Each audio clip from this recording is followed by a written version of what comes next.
Muy bien, seguimos en Puntal AM, esta vez para adentrarnos a una temática de sumo interés de los ciudadanos, las estafas que se cometen con el UVA, un fallo que fue resuelto por la justicia federal favoreciendo a una persona que fue damnificada por estos créditos que aumentan de manera exponencial las cuotas de los productos que se van adquiriendo. Y para charlar de este tema estamos aquí con el doctor Ezequiel Blencio Falco, integrante del estudio Novo García. Buenos días, Ezequiel, ¿cómo estás? Hola, ¿qué tal? Buenos días. Bueno, así bien introducías vos la cuestión. Es una problemática que parece no tener fin. Al contrario, parece que cada vez van creciendo con la... Uno analiza por ahí cuando llegan los clientes y ve la exagerada saldo deudor que aún queda, a pesar de que quizás por ahí la mayoría ya han terminado de pagar la suma que le otorgaron. Es decir, por ahí le han otorgado 1 millón, ya han superado esa suma y hoy deben 5 o 6 veces más incluso de lo que ya han pagado. Y a veces se acerca al monto total del, por ejemplo, del auto adquirido, o a veces lo supera también, ¿no? La mayoría de estas cuestiones, por lo menos lo que nosotros hemos analizado, tienen que ver más que nada con la adquisición de inmuebles, de viviendas, son créditos hipotecarios, los más comprometidos, digamos, los que afectan más la diaria y el futuro de los deudores son los créditos hipotecarios. Comentanos a propósito de cómo fue el fallo de la justicia federal. Bueno, la semana pasada la justicia federal local, a nuestro parecer un muy buen criterio,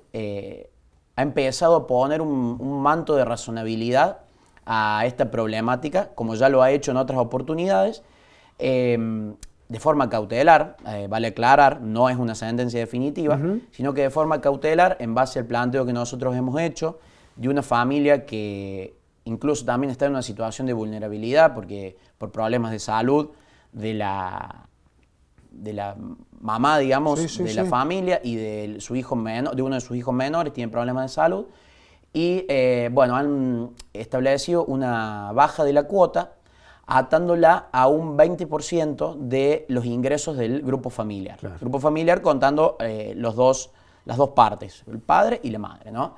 El marido y la mujer. Y bueno, a través de esta medida hemos logrado justamente que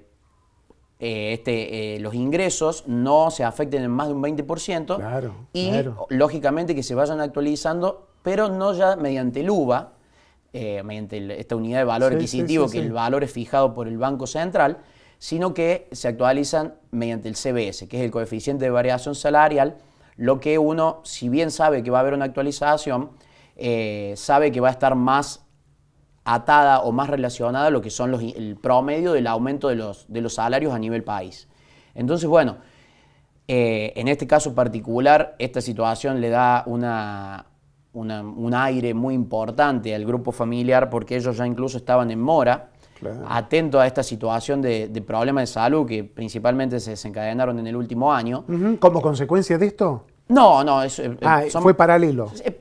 No lo podemos asegurar. O una conjunción, digamos. Claro. Pero bueno, por esas cuestiones, gente que si bien trabaja de manera dependiente, tiene ingresos por comisión y bueno, han tenido que dejar de trabajar, entonces sus ingresos se han visto reducidos por atender las cuestiones de salud, que bueno, muy importantes y severas.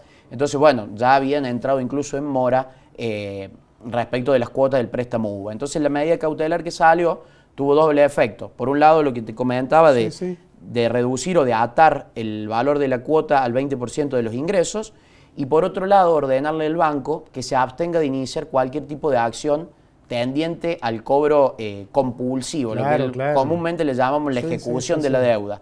Entonces, por lo menos mientras dure el juicio, porque es un crédito que se encuentra discutido. Cosa que suele ocurrir con los bancos que reaccionan de esa forma también, ¿no? Incluso en este caso también ya lo habían hecho, la habían notificado de su deuda, y hemos tenido también otras experiencias por otro costado, donde a los deudores que estaban en mora, bueno, les inician lo que es la mediación prejudicial obligatoria en la provincia de Córdoba, y paradójicamente, el banco cuando inicia estos procesos les ofrece ciertas alternativas a los deudores que son mucho más razonables que el crédito en sí. Lógicamente Claro. no es conveniente llegar a esa instancia. Sí, sí, sí.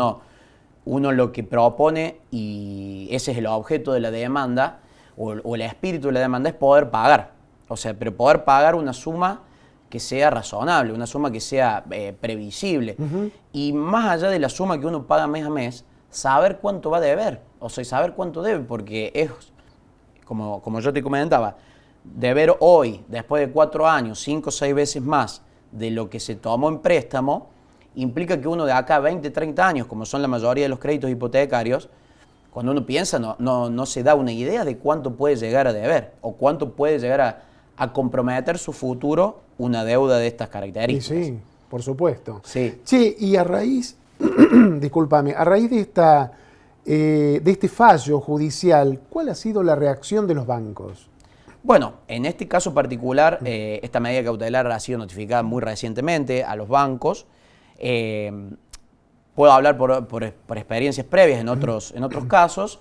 Lo que hace el banco, si bien tiene el derecho de apelar esta medida cautelar, es proceder a calcular en los meses subsiguientes a la notificación la cuota conforme la resolución judicial. Es decir, que en este caso, para el mes siguiente o para la próxima cuota a liquidarse, el valor que debería cobrársele a los clientes, a los deudores, es un valor que no supere el 20% de sus ingresos acreditados, de los últimos ingresos acreditados. Lógicamente, como te decía, también tiene un mecanismo de actualización, pero ese mecanismo de actualización morigera mucho más el incremento que lo que es la actualización mediante el UVA. ¿Y el rol del Estado cuál tiene que ser? Bueno, nosotros creemos que aquí la solución no queda otra alternativa que venga desde el Estado. Porque incluso en el año 2019 se sancionó la ley de emergencia, que bueno, después en base a esa ley tuvo diversas ramificaciones para todos los ámbitos, salud, economía. Y uno de los puntos de la ley, uno de los artículos, prometía dar una solución a los deudores de créditos UVA. Solución que hasta el momento no ha llegado. Una solución general, una solución que contemple todas y cada una de las situaciones, más allá de cuál sea la situación particular de cada deudor o de cada grupo familiar.